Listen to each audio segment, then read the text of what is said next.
Your blood's coming back. I knew it was.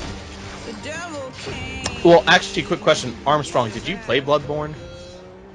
I've beaten it. Oh, Yeah, I got okay. the secret ending, motherfucker. I'm Okay, I the just only didn't one know here if who you hasn't played beaten the game Bloodborne. or not. That's all I was asking. Yeah, motherfucker. How dare you ask? Well, excuse me. All right. I just want to make sure you weren't a dirty casual. Yeah, there's no casuals here. We would have sniffed them out by now. Did you put any points into skill? If you did, I Yeah. want you out of this podcast. Get the fuck out.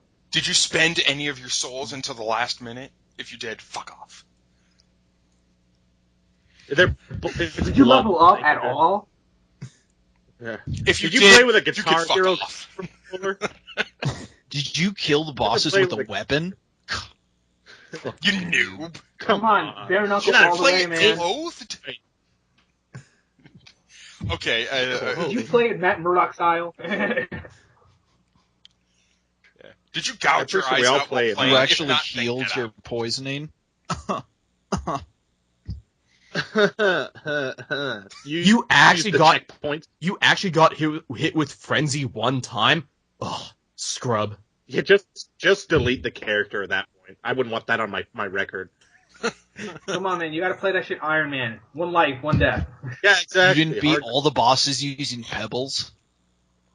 Did you even blindfold yourself, or are we dealing with a cheater here? Actually, Fernando, it's funny you mentioned that because when Demon Souls was being made, there was a mode they were considering called Monumental Mode, where it's like, if you died in body form, you'd be put into soul form. And if you died in soul form, it just deleted your save file. Awesome. That's hard. I mean, it's still better than what Kojima was once considering that one time, where it's like, Yeah. oh yeah, if you die in the game, game's busted. You have to go Fix get a the new game. one. I would fucking find Kojima and beat his ass if he did that shit. Yeah, that's one of those things. Depends where how it's like, hard it would be. Yeah, no. Like, you'd have thanks, to Christopher. justify the difficulty over the price of the game. So, like, dying would probably have to be very hard. So, or if it's not, then nobody will fucking finish the game. So, what do Turns you out want? the only way you die is just by sitting in front of the game for a solid 24 hours doing nothing. Yeah, just Nah, get man, shot you in have the to head. switch controllers. You have to put your first controller as second controller. That's how you beat it. Bam.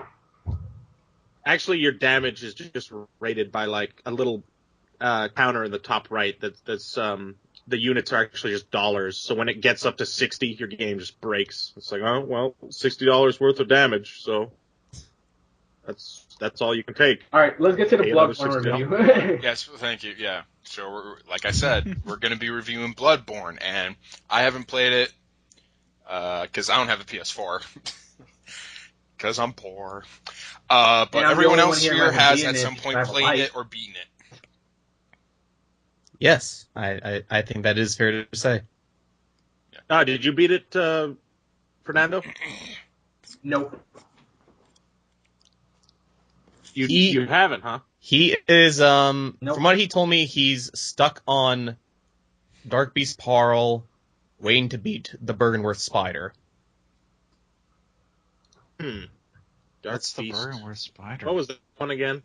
It was the thing The that, spider. like, the Dark Beast was like the giant undead beast that had lightning coming out of it.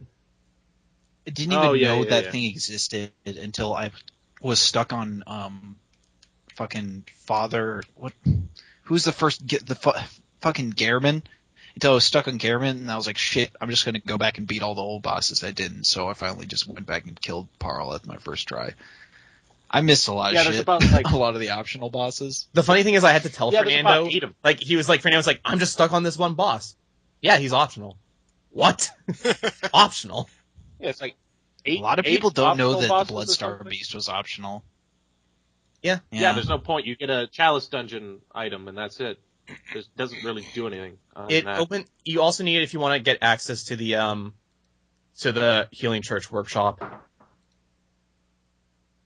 No, you don't. You can. I guess You mean the Bloodstar Beast? I thought you were talking about Dark Beast Parl. No, I was you like, need to no, be you don't. No, the only thing the Dark Beast does is it allows you to do the different Jura NPC interaction. Okay. Right, and take that elevator up to that other place we find the aliens. Spoiler. Yes. Well, presumably none of Those this, are all optional bosses too. Yes.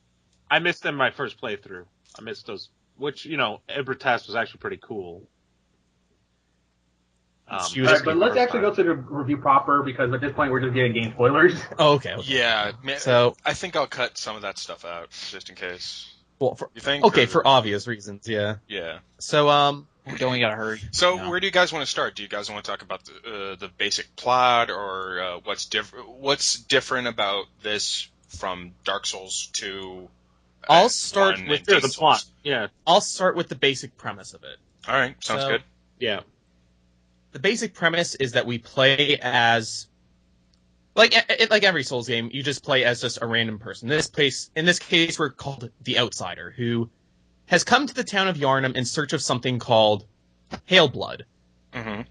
Now, we have no clue what Pale Blood is, but all we know is that the only way to find Pale Blood is to go through something called blood administration.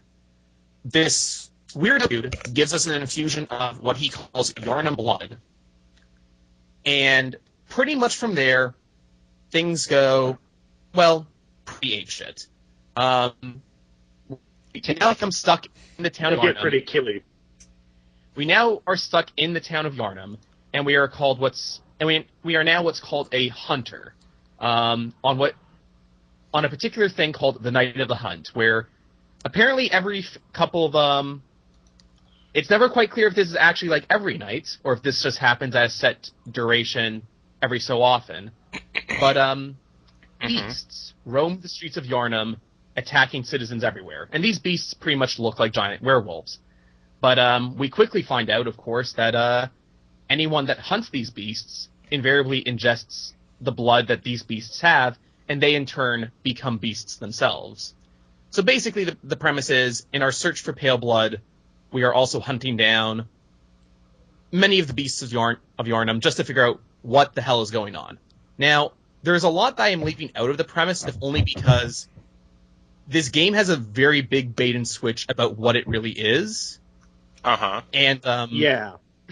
to spoil And that whole what thing about the whole thing about figuring out what is going on, I don't think that happens. I don't really hold it against the game, but yeah, I didn't get much from the story. Yeah, let's make it clear. You can play this entire game, start to finish, without knowing dick all about the story. Yeah.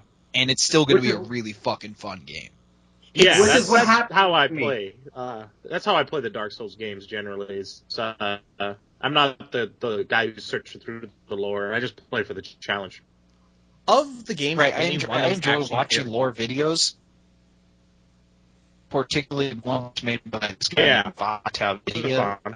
Oh, I love that guy. I know That's on YouTube. He makes really great lore videos. Yeah, so yeah. I like to play the games and then watch his videos. So if you're looking, actually, haven't really gotten into Bloodborne yet. If you're looking for a really good Dark Souls game, watch that dude's video. It's funny to say all this because Oh shit. I remember Alan once told me, Charles, I think I know the type of Souls players that we both are. It's like, yeah, like I think I'm more like was Afro, right? You felt you were more like him, and like you were saying, and you were more like Batuvia, and I just said it was like that is perhaps Guys, the worst insult you your could say to me. audio's turning to shit. Yeah, I can't hear anything right now. It's all robots. I can't Yeah. hear anyone. Can you hear me now? Not I feel really. better now. Everything was garbled before. But basically, it's like, yeah, like Fuck. Alan was just saying, like, and I think you're more like the Batuvia style of Souls player, and it's just like I take that as a great insult, if only because Why? I don't He like. doesn't do his job. Yeah. Well, okay. yeah, Well, that's you know what I meant. considering he got his Patreon, it's like, oh yeah, I'll release videos all the time, aka one video a month now. Well, I'm sorry. To Oh, so he's have following the insulted Team you. 4-star model. Yeah. I think even, but basically, yeah, I'm just not the biggest fan of him. But definitely compared to the other Souls games, the only one that actually had a very explicit story was Demon Souls. Where with Demon Souls, because you pretty much had to go through most of the game anyways just to beat it, the story is a lot more explicit.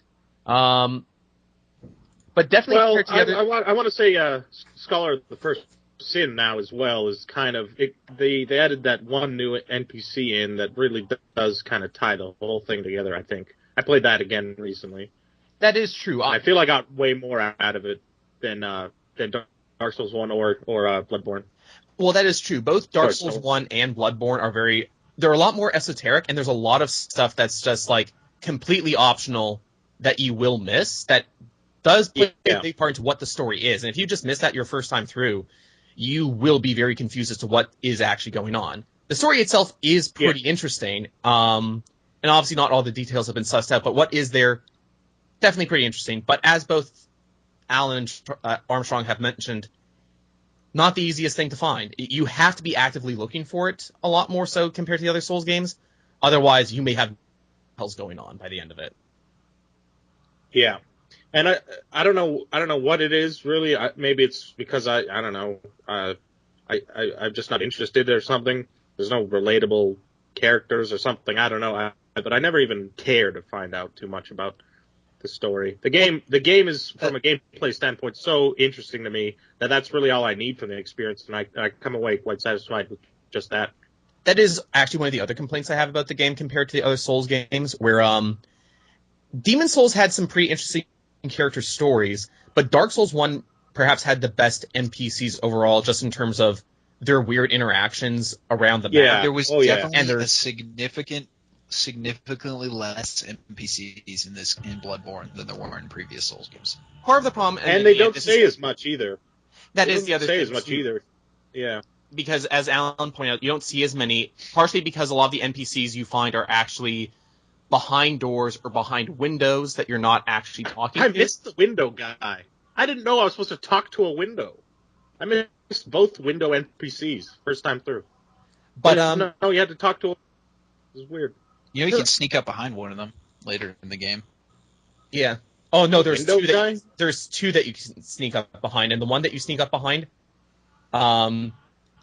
because, okay, so I don't think this is a spoiler, because anyone that's played these games knows who this character is. Our good old friend Patches returns in Bloodborne. Fuck that dude. Fuck him. And That let me was tell you, Patches? yeah, that's Patches. Yeah, that was... The guy you sneak up on, Yeah. that's Patches. Yeah. And believe you me, I have never jumped out of my seat quicker when you go talk to him behind the door and he realizes you're there. Because I just was not expecting that reaction to happen. Isn't it like Patches is Or he like just he's crawls- like reincarnated into every single like video game as a different person or something? It's like a different It's something that form, From Software but it's it's something always that From fucking Software Patches. does, where it's both that and a weapon they call the Moonlight Greatsword that always appears in every From Software game, even in the Zone of the Enders games. Those two things prop up. It's a very Japanese thing to do, where you'll often have like callbacks to other games that you've done, Right. but they don't actually have any story significance. It's just more like, oh, here's a cool Easter egg. Yeah, it's funny, because Dark Souls 2, the guy's name was Pate. Yeah. This one, in a ostensibly a different universe, he's Patches again. Well, Yeah, yeah. As the spider. Oh, Are you that's- talking about the reaction where you walk in and he just crawls and readjusts himself, or what? Well, Because yeah, that was but it happened creepy, but it happened so fast. I wasn't expecting that to happen. That for whatever reason, it was just like, holy crap! I wasn't expecting. I just killed him, actually. I one-shotted him, and I didn't get any interaction with that character the first See, time through. Oh, he which gives is you sad. a reaction. See, that's the Oh. thing where like having played these games before, I know he is a dick, but it's often better around. It's usually better for you to just keep him around, so that's what I do. Yeah. But Yeah, it was a little weird to get how you get the interaction, or the whatever typical kind of push down a hole scenario. In this one, you have to like find him somewhere else at a red lantern and get a stone, and then go to the last area before you do one thing, and then walk up to some ledge, and then you'll just get a cutscene where you get pushed. actually, It was that weird. is one thing I will say about this game that I actually really quite like, which is there's some of the weird inventive Wait, you ways said a red lantern? The red lantern corps are here? Awesome. there are just some really inventive ways you can get about the area in Bloodborne. Like, for instance, what Alan is talking about is, like, there's a particular character in the game that you can reach just by reaching the end of the game at one, like, if you just follow the natural progression of the game. Alternatively, you can actually find them a lot earlier if you go through weird side quests where by all means it looks like you are killed by something, and then you just wake up somewhere else. Yeah, that one I would never have found out, because once again I missed the Red Lantern NPC is a window character. I missed 3 different window characters the first time. I didn't think like that. It's usually it's very easy to spot NPCs in the other games, and now they're all hiding indoors. I didn't get the tonsil stone or whatever. I didn't get the flamethrower. I didn't get the red ribbon side quest thing. See, It was sad. They were hard to find, but I did get those things. But what I'm just saying is, like, when I did get them, though, they were pretty interesting. And yeah, part of the problem with the NPCs, some of them are interesting, but you just don't get much interaction with them. There are some NPCs where they're more interesting from a visual standpoint. Like, for instance, there's a very interesting visual interaction between... Because at one point in the game, the other thing you can do is you can find citizens around the town of Yharnam and tell them to go back to a safe house, whether it be sending them to this medical clinic or sending them to this chapel. Now, two of the NPCs that you can save, one is a prostitute, and the other is this nun. And there's an interesting visual trick where whenever you talk to the prostitute in the safe zone and the nun is there, if you look in the corner of your eye, you'll notice that the nun will always be peeking out behind a pillar to watch the two of you talk. And then the moment you stop talking, she'll reset to her basic position. Huh. So it's like little things like that that's like really makes this feel like good. Like these characters it's feel interesting. Like, there's a lot of little touches that make it feel more alive. Just the problem is there's not as much as you would expect normally. But well, they are. Yeah, I never. Does she like warp over, or does she walk over to the behind the pillar? No, she's seen behind the pillar regardless, and you can quite clearly see her step up, walk a little bit, and then hide behind the pillar. Ah, okay. I didn't catch that, I guess. So, you guys have talked about the NPCs. You've gave us the basic outline of the plot. What is the big difference gameplay-wise between all the other Souls games and this? A lot faster compared to the previous games. Yeah. Partially because, for 2 major reasons. One, there is a shield in the game, but unlike the other Souls games, like, the shield here is useless. It's useful for some... It's a piece of shit. It is useful against enemies that like to use guns, oddly enough, but outside of that, it's not very useful at all. So basically, you can't be turtling hits. You have to be constantly on the move. Right. And of course, the other big thing they have here is the thing called the rally system, which you've probably seen stuff like this online, where it's whenever you get damaged by an enemy, it will deal damage to you, but there will be a portion of your health bar that will be sort of like orange, and then it will go down slowly. Well, yeah, it's the typical term for it is red health. It'll appear like that in fighting games, but yeah, here it's orange. Well, the only reason I didn't say red health is because the normal health bar is already red in itself, so it may sound kind of confusing. Yeah, but that is the term. Whatever. Health. The little kind of the different section of the health bar that you can recover or whatever from certain means in different fighting games. Like here, obviously they have that rally system, but I think games like Killer Instinct and stuff, you have to finish the combo with an ender to take away the red health and stuff like that. It's weird. It's a weird different mechanic that pops up here and there. And in this particular game, of course, the way you get the health back is that when you deal damage to an enemy, you'll get a portion of that health back. You can possibly actually gain your entire life back if you act quick enough. But the entire idea then is that rather than getting hit and then dodging away, the game is essentially trying to pressure you into getting hit and dodging towards the enemy so you can be more aggressive to them, get your health back, and then be back on the move. So there's a lot more, like, on the pace, like, fast, you gotta dodge, you gotta be alert kind of thing, more than in Dark Souls, where it's like... It's a lot more defensive in Dark Souls. You need to... Yeah, it's like, you use the shield a lot more, and you use these defensive tricks and brain a lot, but in this, it seems like you gotta jump around a lot, you gotta move, you gotta keep dodging, and you gotta keep striking There's hard. a lot of elements from here's my Happy Life games in this. here's my my perspective on this. I don't think it's too different from Dark Souls at all, because I didn't play Dark Souls defensively.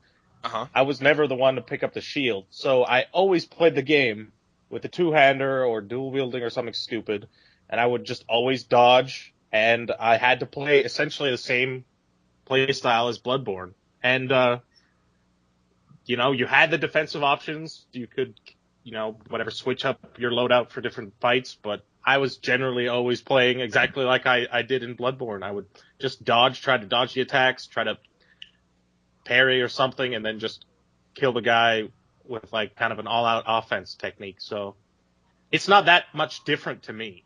It wasn't like this kind of paradigm shift or anything, because Dark Souls, you have the option to play as offensively as you like. I think one thing we can all, I would assume we can all say is Bloodborne is definitely easier than Dark Souls. It's not easy at all, Right. but Right. you never hit a point in the game where it was just almost impossible to progress without going back and leveling up or bringing someone else into your game. There was never, and this is obvious, as other people have said this before, but I never encountered an Ornstein Smo point in Bloodborne. Well, let me. There's just no fucking way I could do this. Well, let me put. There's mixed opinions, right? Like, some people think it's harder than the Dark Souls series. Man, this game is harder. If you check out that stupid IGN video, that's not funny at all. And then I talked with you guys, and it's mixed. Some, like, me and you, Armstrong, I think, have the same opinion, but Rocci, I think, well, go ahead and say what you wanted to say.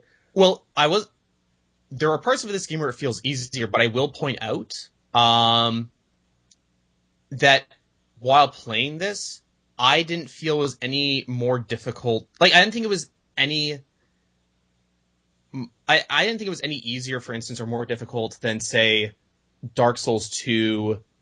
Yeah. Or even, like, because Dark Souls 2, like, when I first played it, it felt a bit easier than Dark Souls 1. But then I always had to keep in mind, when I first played Dark Souls 1, because I originally played Demon Souls, and it took me a while to actually progress in Demon Souls, just because I didn't know what to do. It wasn't the type of thing I was very observant of. And then when I finally did get it down, I was still a bit shaky with it. It was only after beating Dark Souls 1 that I finally was like, okay, this is the groove. So that by the time Dark Souls 2 came out, it's still a pretty hard game, but I at least knew what was what.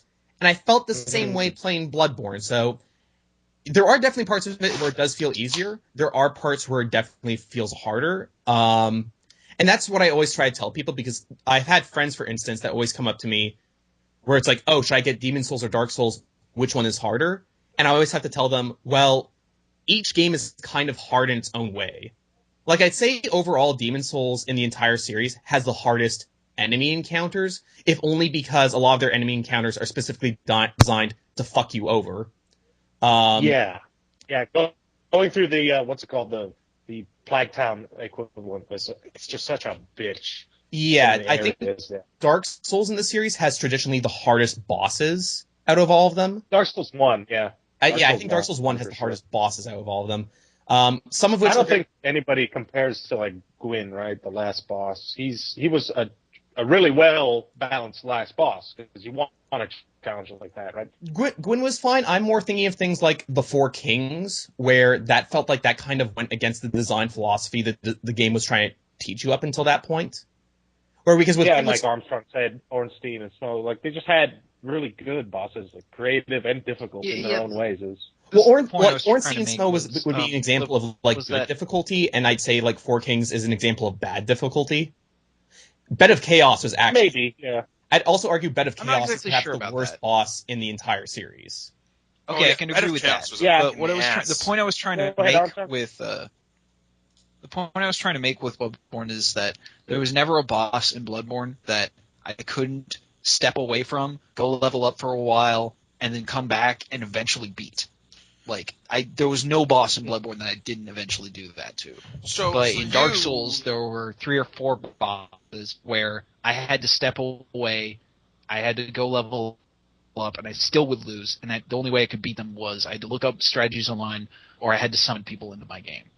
So for you, that game required co-op at certain points. Well, Bloodborne you can do solo. So for you, it was more like, Well, hey, if you were this that's high challenge- enough level, that's you part could of the- take anyone out, no problem, more or less. I'm not saying no think that that's problem, the but case. I'm saying you could theoretically do it yourself. Where I feel Alright. there's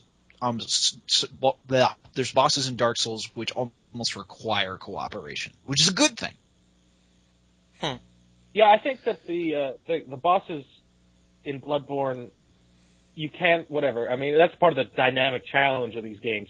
If you choose to bring in people, you'll have an easier time. But then you also have the option to go back for a second playthrough and try it by yourself, you know? So Yeah, I think Dark Souls 1 was like that, where you kind of had to get support first time through, but then later you can try, and it's really almost a different experience playing by yourself for the whole thing. In this game, I'm kind of with Armstrong on the point. Like, I felt like the bosses, especially later on in the game, you just leveled up and you kind of outmatched them. Like, there wasn't much challenge for me later on. A lot of the bosses even were kind of like laughable. Like, I stomped that Amygdalia, what's her face? I can't ever say that name. amygdala. Rocky. Amygdala is how Amygdala? they pronounce it. Oh. It's supposed to be. Yeah. It's quite clearly spelled as amygdala, but they call him Amygdala. Okay, Alright. yeah. And I feel like you just level up and then you're better. And then the first 3 or 4 bosses were the hardest in the game because you're not leveled, and they kind of just are really relentless. I felt And I think that's kind of unfortunate. for You know me, who I I felt thought the was hardest the boss weakest was boss actually- was Sorry, go ahead. probably it's like it was the second to last boss, the wet nurse. There was like Yeah. no difficulty at all to her. Like all you do is What about like, oh, you get behind her and you attack her, and then she disappears kind of, but you obviously know which one is her when she creates her duplicates. What about Mensis? It felt- maybe he's supposed to be really easy, but Well, Mikolash The is cage head supposed to guy? be a. I think Mikolash, and I'm only saying this because one of the people that worked on the guide and therefore taught to the members of From Software about this, he was apparently supposed to be kind of like their equivalent of like the Dragon God or the Bed of Chaos, where it's less a difficulty boss and more a puzzle boss. well, that wasn't much of a I puzzle. appreciated Mikolash. He was he was was- an interesting shake up to the way things have been since that point. I just like the whole meme that started up afterwards where it was like Mikolash Cage. Where it's like, get Nicolas Cage in the Bloodborne movie immediately. So a thing I've been hearing a lot about is that this game has a severe reduction to weapons, at least compared to like Dark Soul to the other Souls games. It's like what, 13, 14 weapons in all? It's 14 Yeah. weapons, but and I've They said this all play very differently. see, this is the thing. Like they do play fairly differently. Some play very similar to others, but I was thinking about the Yeah, other day. I think they're not all different. I don't think. But I was thinking about the other day, and it had occurred to me whenever I played Demon Souls, Dark Souls, or Dark Souls 2, they would have a ton of weapons in them. But then I thought to myself, but how many of those weapons did I actually play with? And when I actually thought about it, it's like actually very few. Mm-hmm. Or at least I would, True. or at least I would be in a situation where I'd be like, okay, I want to try out this weapon now for this, but then afterwards it would be like, well, I don't know, this just feels like very similar to a weapon I had before, where it's like there is a lot more in those games, but for whatever reason I felt I wasn't playing with as many of the tools that time around. Now maybe this is because in Bloodborne, because there are fewer tools, you have to tell yourself, well, I have to try everything out just to see what it is like. Right. But I found myself actually I found myself actually varying up my strategy a lot more in Bloodborne and trying out more weapons than I did in the previous games. Mm-hmm. This is weird. This is weird for me because obviously I'm the one bitching about it quite vehemently on the site, and it's funny Really, I that you have no mentioned idea. that because every single unrelated video I'm still on it and just bitching. But no, I'm kidding. It's weird. You mentioned that you actually ended up varying up your play style and trying the different weapons just because what was it? They were so different, or you? I felt they were I don't different. know. I felt they were different enough to the point where I wanted to try them out. Whereas in a lot of the previous games, there were just certain weapons where, yeah, they were different, but they were completely useless. Like for instance, in Dark Souls 1, there was no point in using any of the whip weapons, and then when Dark Souls 2 came around, all the Reaper class weapons, all the spears and all the rapiers, with the exception of the ice rapier, were all completely useless. Mm-hmm. Well, here's So- my thing. I think, yeah, like in Dark Souls 2, there's a ton of weapons. I'll use that one because Dark Souls 1, I guess the argument is stronger when you apply it to that game because there's really not too many unique weapons. Like, a lot of the boss weapons are just two-handers and two-handed swords and whatnot. Mhm. But I think Dark Souls 2 really does have an assortment of weapons that vary as much as these trick weapons do, these 14 trick weapons do. I think, like, just going through the wiki, and you can look up what I recommend is not just looking at them, but looking up the videos that are posted that show the entire moveset, including two-hand, dual-wield power stance, single-hand, off. They give you every single possible move with each of these weapons. And some of them have interesting design akin to these trick weapons. Like there's a whip chain sword in Dark Souls 2. There's a spear, polearm, lance thing. There's like shields that double as weapons, and there's all kinds of creative things in Dark Souls 2 that I honestly did play. Like, you know, I know it wasn't the case for you guys, but honestly, I did relish in the fact I would create new characters specifically to try out different weapons. Like, this guy's going to be Faith and Dex and whatever. He's going to use the lightning spear thing, whatever, that boss weapon. The or Dragon this Slayer weapon. spear. Yeah. I'll just try out different things. And usually they'll have, if they're the specific boss weapons, they'll have magic attached to them, or they'll have a varied moveset where it's like half a spear, half a polearm, or half a sword, half a slashing sword, half a thrusting sword, or something crazy. Like, they'll vary it up so much that I was interested in creating new characters and just for the weaponry. And in this game, I don't know, I felt that even though they're marketed or labeled as trick weapons, that they weren't that interesting to me. Like, half of them, like I said, a lot of them have guns on them, and I was confused because then your left hand is kind of pointless. Like, unless you want to use a flamethrower or a shield or something. I think only two of the weapons had guns. Right. The two out Rite of of Palash 14. and the rifle spear. 2 out of 14. I want to and be then on you that had, Dark like, Souls 2, man. Sorry, what? Be all over that I Dark didn't hear. Souls 2 dick. I mean, damn, son. I will say, Slobbering that I bitch. played it again, and what's the other one? Some of them just fold out. They just become two-handed. Like, you had that option with any weapon in Dark Souls 2. Some of them just become two-handed. Like the rifle spear becomes two-handed. The swords and the hammer the sword that turns into the hammer and the two-handed sword. Well, that's just kind of two Dark Souls weapons in one. It's not really that interesting. There's one transition attack back and forth. That's about it. I guess, You know, other than that, it's ostensibly like switching between a one-handed and a two-handed mace in Dark Souls. I don't know. Didn't add much to me. It was cool looking, but I guess one thing I should add, and I admit maybe this is partially why I'm all right with the limited amount of weapons. Like, am I disagreeing that there could be more weapons? No, I definitely feel that there could be more weapons. And I think actually the biggest downside to the lack of weapons isn't the lack of number of weapons there, but I think more that when you're out in the environment and you see different items everywhere, you quickly realize, because in the previous games, if you saw like an item lying on the ground, for all you know, it could be a new weapon, could be a new armor set or something like that. That'd be kind of cool and interesting. And most of the time here, it's consumable items and stuff like that.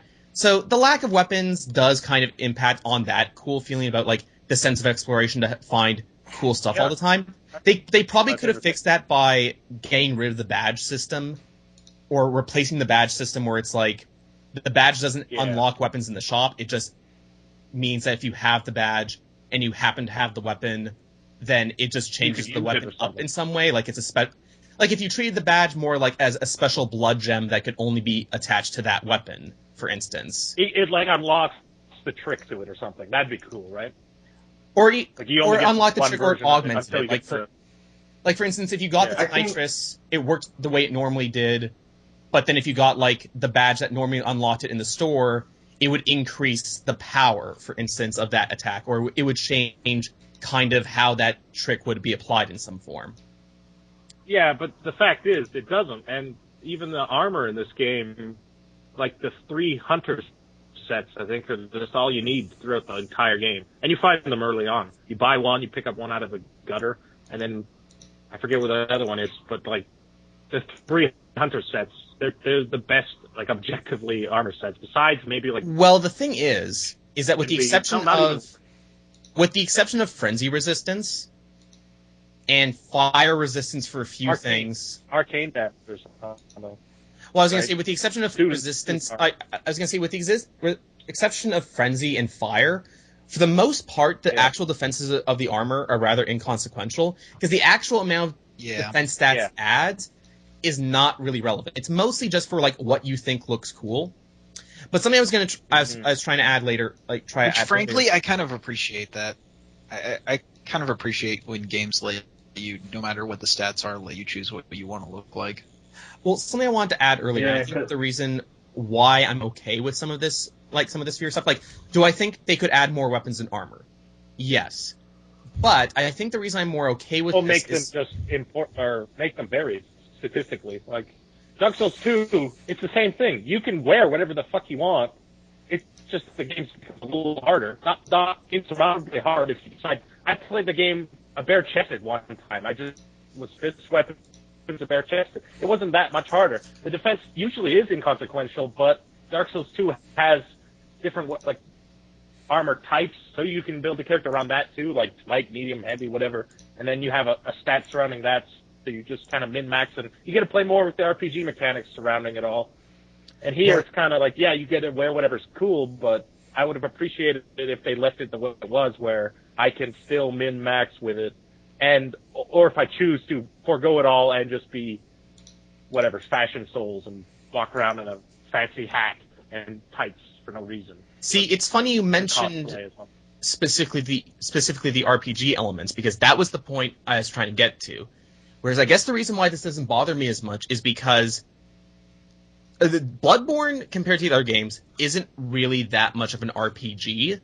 But I kind of expected that going. But I expected that going into it, because I had said months before the game was going to come out that it felt very much like the Devil May Cry of the Soul series, and not that it's explicitly a hack and slasher, but it felt more like a hack and slasher than, say, the other games did. And because I'm used to how those games do that type of stuff, it meant going into it, I was okay with that type of stuff, because it's like, well, I wasn't expecting an RPG with a lot of investing in stats going on. I was expecting something where it's like, stuff would be scaled down, but it would be a bit more focused. But to me, it's an odd statement I've heard from multiple people, like, oh, this is not a Souls game, Jeff, or this is not an RPG, it's a hack.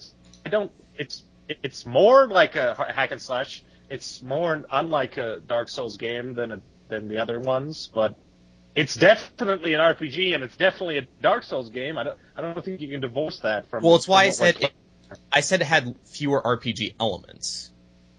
Like, for instance, it does, but again, I didn't mind that part, I guess. Still present.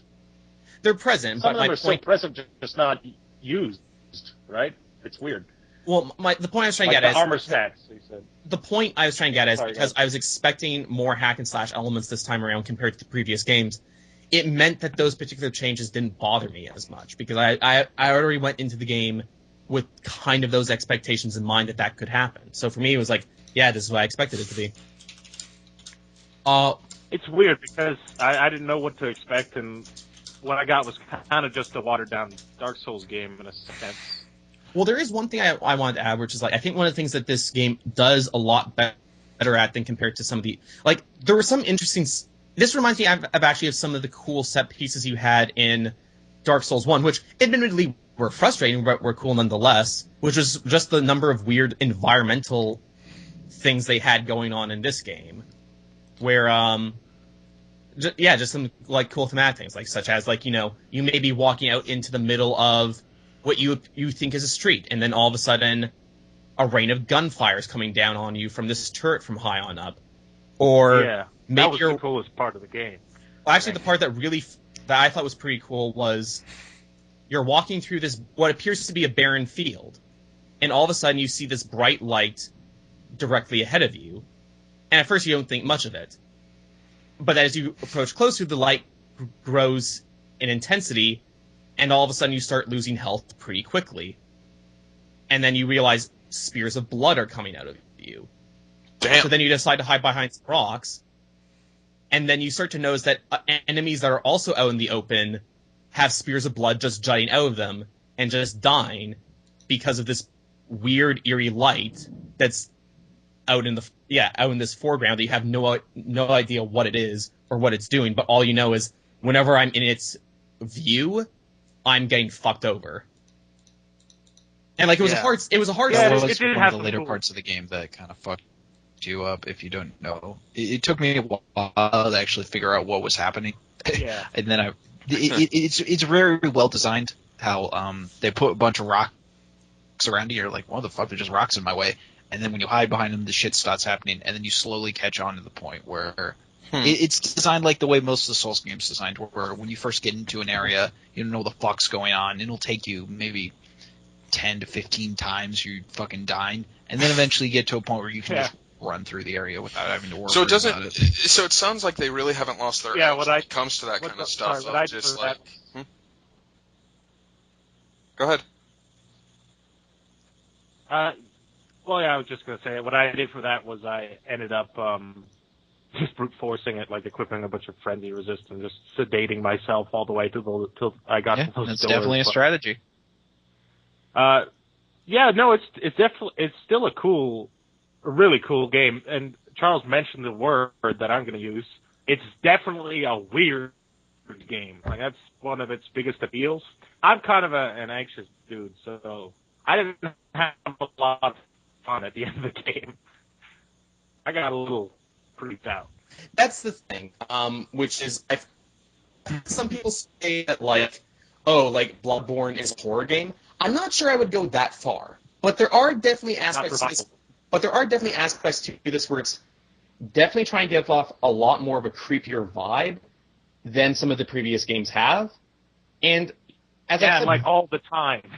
And as I've said before, like there's a lot about this game that's actually quite fascinating and that you want to talk about because it's like, oh, that's just so cool that like for me, the part I found fascinating was just that like the game presented itself as one thing and then was actually something else the entire time.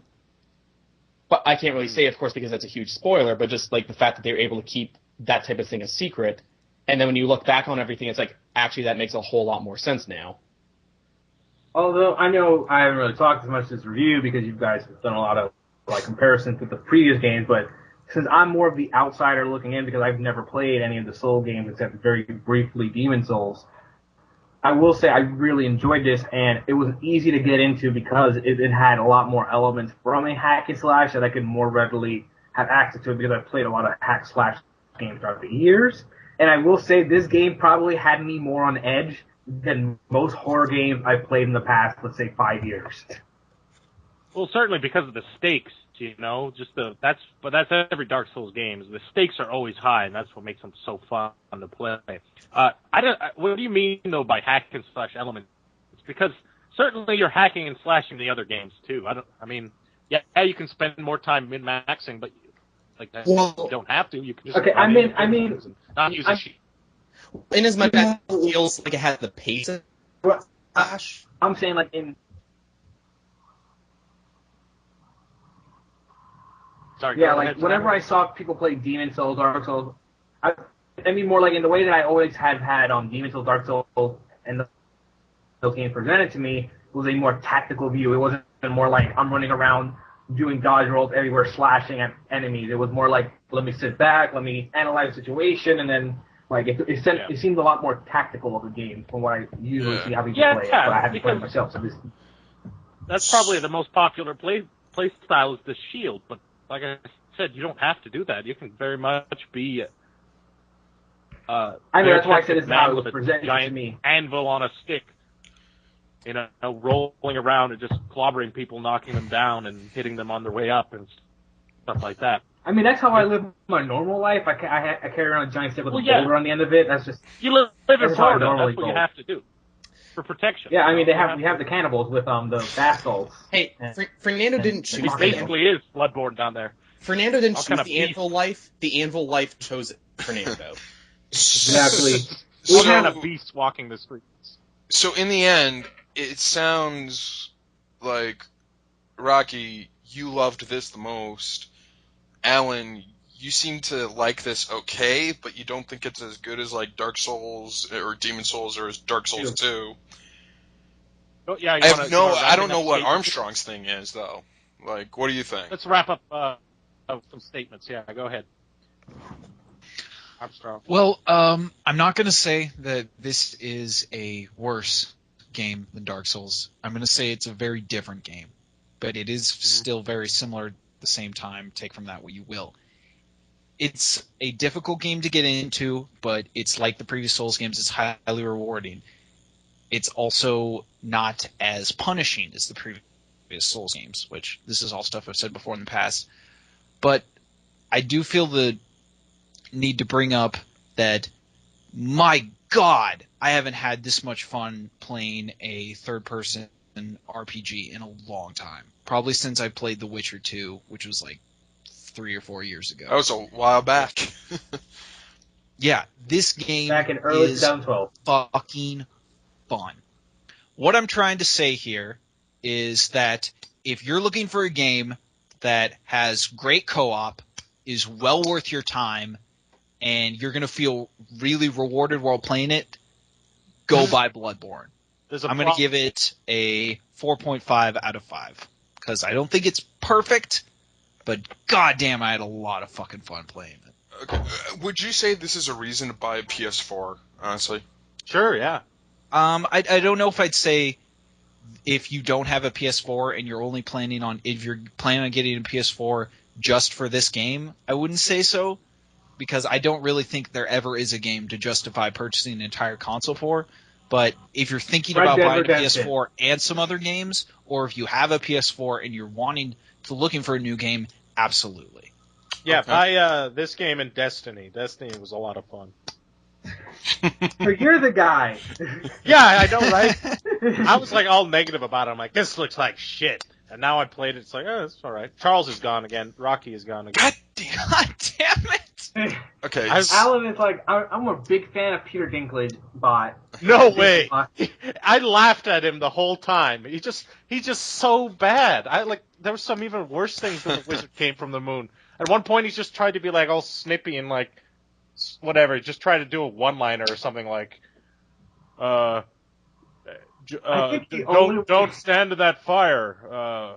Fire bad.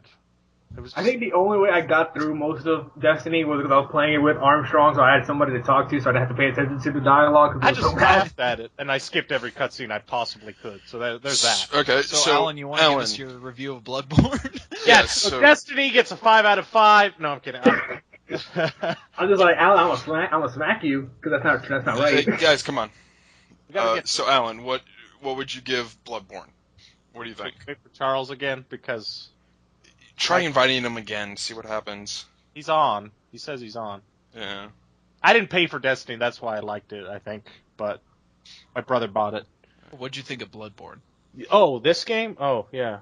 Charles, are you here again? Charles? He'll join in. Alan, just go. Give final thoughts. All right. Final thoughts. I had this list that I compiled that basically, it's just a list. I'll name out the things. The Covenants suck. The Covenants are way less fleshed out than they were in the other games.